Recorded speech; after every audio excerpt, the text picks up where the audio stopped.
Shrimad Rajchandra foundation દ્વારા આવતીકાલે 2 મે ગુરુવારે સ્વર્ગસ્થ ધવલભાઈ મહેતાની પ્રાર્થના સભા નિમિત્તે રક્તદાન કેમ્પનું આયોજન કરવામાં આવ્યું છે। આ તકે શ્રીમદ રાજચંદ્ર ફાઉન્ડેશનના વિજયભાઈ જસાણી તથા સ્વ ધવલભાઈ મહેતાના મિત્ર વર્ગે અબતક મીડિયા હાઉસની મુલાકાત લીધી હતી અને કાર્યક્રમ અંગે વિગતવાર માહિતી પણ આપી હતી। વિનયભાઈ જસાણી દ્વારા જણાવવામાં આવ્યું હતું કે અત્યાર સુધી જે રક્તદાન કેમ્પનું આયોજન કરવામાં આવતું હોય તે જન્મદિવસ જેવા પ્રસંગે થતું હોય છે, પરંતુ પ્રથમ વખત પ્રાર્થના સભામાં રક્તદાન કેમ્પ યોજવામાં આવી રહ્યો છે, જેની નોંધ સર્વ સમાજ લે તે જરૂરી છે।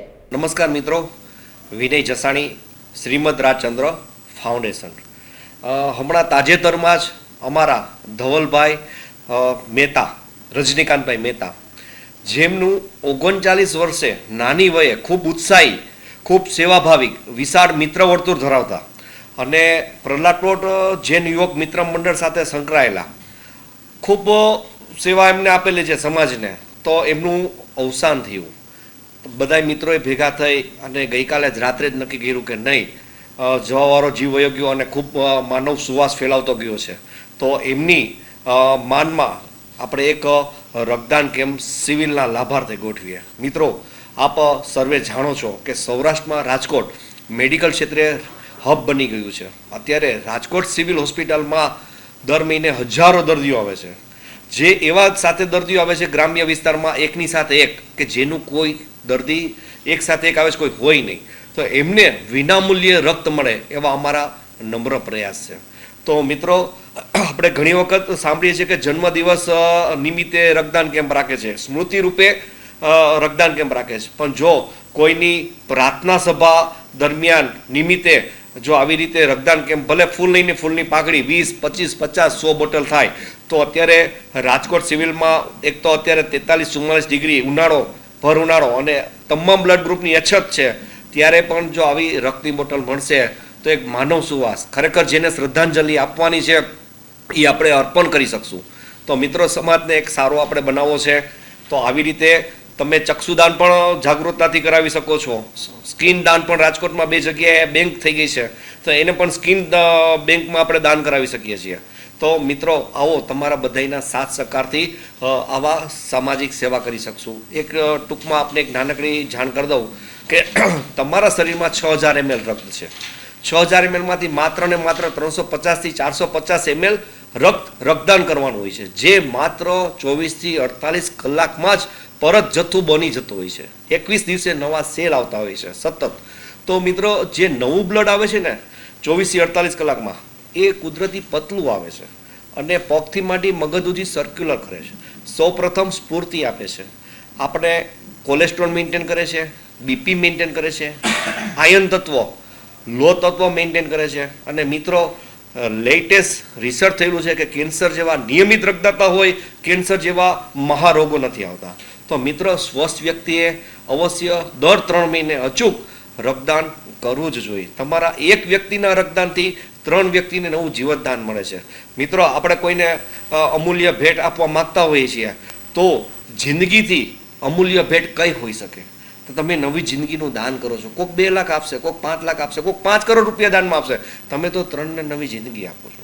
અવશ્ય રક્તદાન કરો અને રક્તદાન કરાવો। આવી ખરેખર હું તો ધવલભાઈ જતા જતા સુવાસ મુકતા ગયા છે, એમને વંદન કરું છું કે એમના મિત્રો, એમનો બહોળું મિત્ર મંડળ છે અને ગઈકાલે જ રાત્રે બધા ભેગા થયા અને ખૂબ ઉત્સાહથી કે નહીં, આપણે એમના પાછળ કંઈક કરવું છે।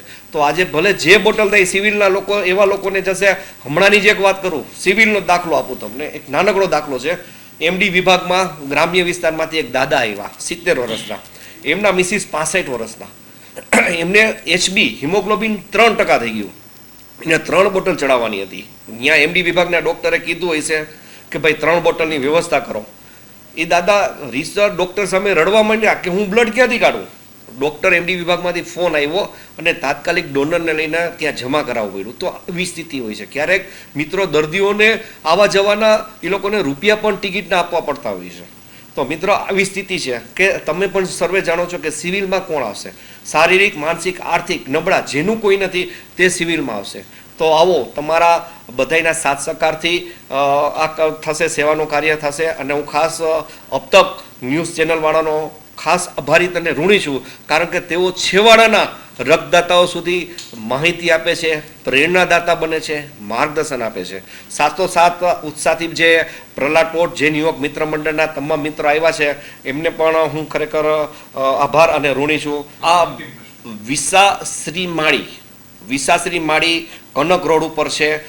સવારના 9 થી બપોરના 1 સુધી છે. મિત્રો ખરેખર જો આપણે ધવલભાઈને એક શ્રદ્ધાંજલિ, હું તો કહું શ્રદ્ધાંજલિ ન કહેવાય, હૃદયાંજલિ કહું છું, જો એમને ખરેખર આપણે આપવા માગતા હોય, એમને જે માનવ સુવાસ ફેલાવી છે, પ્રસરાવેલી છે, તો એને આપણે રક્તદાન વધારેમાં વધારે રક્તદાતાઓ કરે એવી મારી એક નમ્ર અપીલ છે. અને એ રક્તદાન સિવિલમાં જ જવાનું છે, અને સિવિલમાં તો સાવ એવા લોકો આવવાના છે, જરૂરિયાતમંદ દર્દીઓ કે જેનું કોઈ નથી. હજી એક તમને એક મિત્ર સાવ વાત કરું, બ્લડ એટલે શું એક ટૂંકમાં કહી દઉં.